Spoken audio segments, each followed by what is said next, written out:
Fitzgerald drives it to the end zone, and LSU will start from the 25-yard line. Play action on first down. Flipped out of the backfield, and the catch is made, and running free is Trey Bradford. Huge gain, still rolling down near the 20-yard line.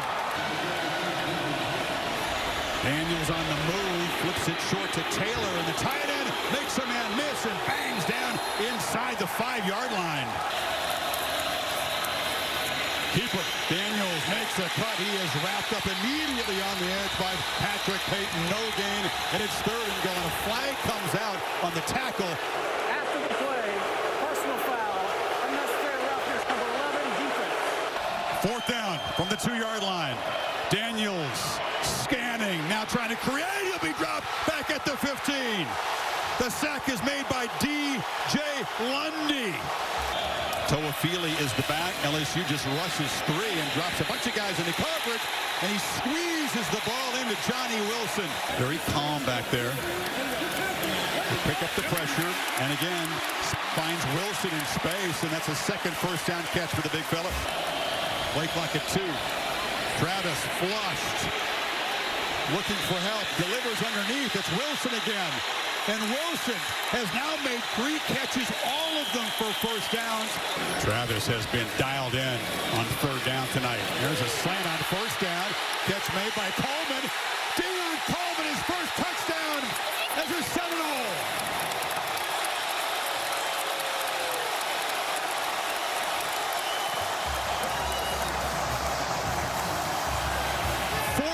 Strike. What a sequence for FSU. The goal line stand, and they score in their first possession. Yeah, Florida State fans, this is what you wanted to see. Keon Coleman, the big receiver from Michigan State, 6'4", 215. Daniels gets it off just before he's hit, and the catch is made there by Brian Thomas. Daniels against the 4-man rush, does have time, gets the ball out, and the catch is made. First down across midfield to Malik Neighbors. Josh Williams, he took a look at the back and then sprints up the middle, and Daniels knifes into the secondary. Bradford is the back. Daniels looks and finds a receiver on the edge, and that's Kyron Lacey. And Lacey weaves his way down near the goal line, stopped just short. And heel stays up. Noles defense wasn't set. They play fast and score. Trey Bradford barrels in, and the Bayou Bengals answer with a 75-yard drive. God, I think we were taking a peek just to make sure that heel was up, and to me on that replay, it was. Not that it matters. They get the snap off. Keeper, and Travis lowers the shoulder, but he didn't get there. What he's going to do this year. Daniels across the middle, and a flag comes out. Pass interference, number 8, defense. Throw it to the sidelines. Aaron Anderson is a speedster, a very small guy to New Orleans. They knocked him down. LSU wants a flag, and now it comes in late. There's only 1 foul on the play. Okay. There's no foul for offensive holding. Wow. After the play, personal foul, late hit out of bounds, number 3 of the defense. Keyed up playing LSU. The Louisville transfer. Daniels throws across the middle, and that's Brian Thomas, and he spins free. Not great tackling so far by the secondary of the Noles tonight, and now another flag comes out. Personal foul, unnecessary roughness, number 54 defense. Play clock at 5. Daniels still has it. Still has it. Tries to jump over people and gets absolutely hammered to the ground.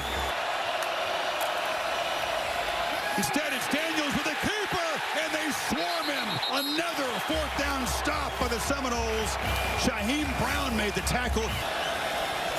Coleman motions out to the right. Travis scanning, flips it up underneath, and the catch is made by Toafili. Coleman motions across. Travis. Oh, another drop. Oh, my goodness. Johnny Wilson for the 2nd time tonight. So the drop is a drive killer, and Mastromano hits it high. And coming up to make a fair catch, another muff. A scramble for the football. The Florida State team has it. LSU thinking, oh no, not again. It's recovered by Azaria Thomas. Travis had the pump fake, throws it into traffic, and gives it right back to LSU. Poor decision, and Deuce Chestnut, the Syracuse transfer, made him pay. He's also been able to run for 13 yards. That time it's batted up and falls to the turf. Jade Bramlett to punt it. Not particularly good. It's going to bounce and get a nice LSU roll. And that's Coleman, who did not come up and field it. He was not a punt returner at Michigan State. He's new to the role, and that was not what they're hoping for. Harold Perkins, by the way, in the opinion of this officiating crew, touched that punt. Keep an eye on it. They didn't touch his leg, and they spotted the ball down through 8, calling it dead there. I don't know that it's super clear that it hit him in the leg. Replay has looked at that and determined that there was no touching. The ball will be placed at the 1-yard line. They rush 4. Travis on the end zone. Pocket collapsing. He just lofts it into the air. And Greg Brooks had a great chance to pick it off.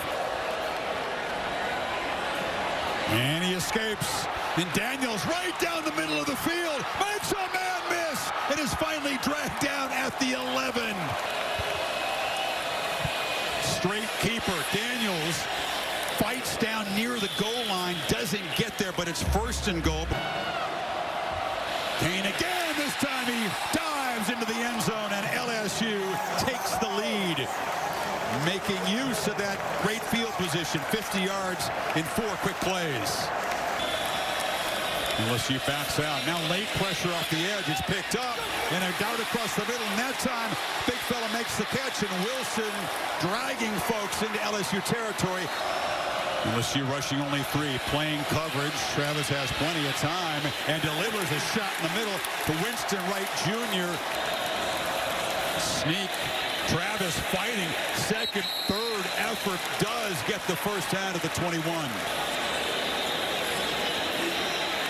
Keeping throw for the end zone. Battle. Coleman. Touchdown. Went up and got the football over Major Burns, and that's when they're excited to have him arrive from East Lansing. See what LSU does here. A minute to go. They've got 2 timeouts. They'll work the sideline. Neighbors couldn't quite escape. Field goal kickers. Career long is 47. They got to go ways. Protect one. Blindside hit. The ball is loose. A scramble for it. Again, at Albany, he just played with a chip in his shoulder. No matter who he was going against, he played possessed, and a bunch of teams spotted that and said, he can help us. And yeah, another look. As I said, they're going to look and see if it was a forward pass or a fumble. Maybe. And they're going to run the ball. And just give it to Williams. He's got some space. He gets out and barrels way into Florida State territory. He's knocked out with plenty of time to operate.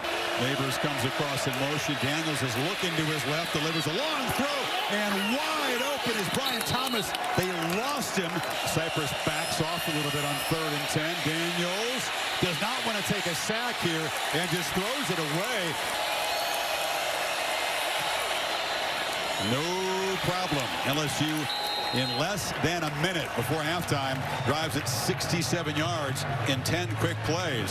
Play clock's down at 1. They do get the playoff. And Travis has a whole lot of time now, looking to create on the move, a whole lot of space too. Instead decides to throw, and here comes a flag. Pass interference, number 22, defense. 2-back look again. And they run it to the left. And that's a couple of successful plays. Backward pass. Spahn looking to throw it. Is in deep trouble. Retreating. Now trying to create. Flips it over the middle. And the catch is made by Wilson. Wow. A lot happened there. Wilson's in the slot to the right. He's been the 3rd down target. They go to him again. This time he doesn't get quite enough. And he knocks it through. He has been tonight. He's got the ball still. Gets in space. Just runs right by Jared Verse. Dial up a shot for him. Now it's a keeper. They flip it in the flat. Taylor's got it. Gets a block from Neighbors on the edge and runs with great determination. Daniels took a peek that way. And now delivers across the middle. In and out of the hands of Kyron Lacey. Travis against the 3-man rush at halftime and launches over the middle. Coleman goes up and makes a catch. A beautiful pitch and catch. He beat Chestnut out near midfield. A serious threat, but they're trying to draw him off. They're going to run the play. Flips it out, and wide open is Toafili with a convoy. Makes the cut. Still going. Flying down at the one, but a huge fourth down conversion puts him on the brink of claiming the lead. Good effort downfield and a heck of a block by Johnny Wilson. And now playing fast, just walking in the end zone is Jordan Travis. So Norvell trusts his offense. Beautiful play drawn up, and FSU back on top. Daniels on third down. They pick up the late pressure. Neighbors on the long throw. They pick up the pressure. Daniels gets it out. Mason Taylor makes the catch. That penalty was big. You just called your entire team together to start this fourth quarter. What was the message you delivered? You got 15 minutes, man. Go put everything we have on the line. We got to make sure we're playing smart. I mean, guys are playing hard, playing with passion. We got to make sure we're playing smart and not having any foolish penalties. Let's go finish this thing. Thanks, Coach. Thank you. Well, he'll be thrilled. He looks up and sees Renardo Green makes the pick of Daniels and scoots down the sideline, sets up the Noles at the 25. Yeah, Neighbors just falls down here, and a good job of stepping up in front of that. Replay's going to look at it. I thought so. Yeah, he's down. These drives get more and more important. Drive recap brought to you by Camping World. And now the handoff to Benson, who busts loose. They're beginning to get a little traction with the running game. Travis taken off, has blockers, and Jordan Travis skips out of bounds inside the 30. Travis on the move again, scanning downfield and fires across the middle, and that's Johnny Wilson. Travis from the pocket, long looping throw, and now Madigan. Keon Coleman has a hat trick in his first game with Florida State. The ex-Spartan showing why he was so coveted out of the portal. Serious weapon in the red zone. And a really good ball here by Travis. Recognizing the matchup, Coleman 6'4", can go up in the air being a basketball player. Sounds like Doak Campbell Stadium at the moment.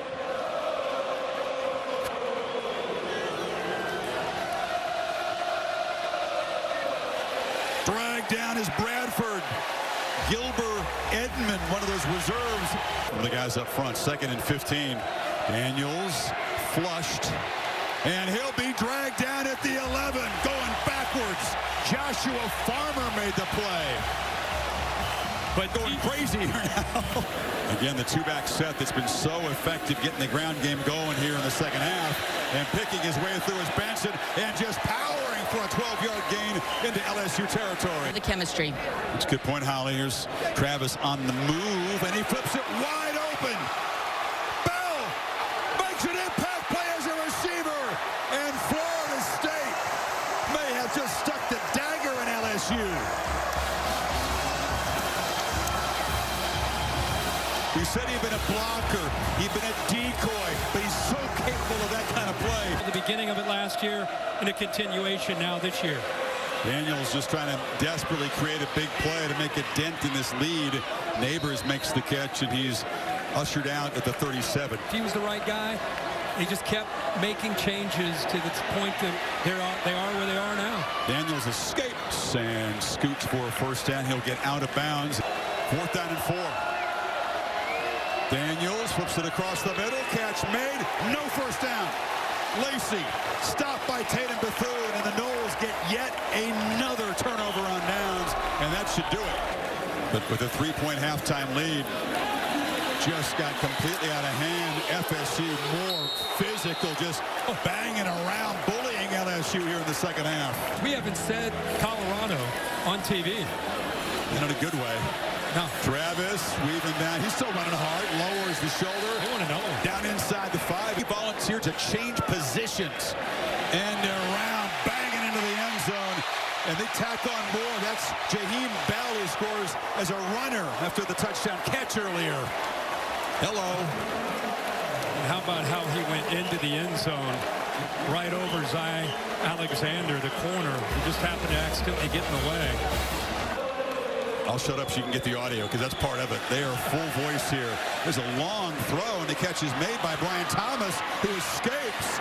And LSU is going to break the scoring streak of 31-0 with their first points after halftime, a 75-yard play. You still have such a great year. This is just a disappointing setback. They got 2 kickers in there for the onside kick. They don't execute it very well as it's fielded very easily there by Zaire Thomas.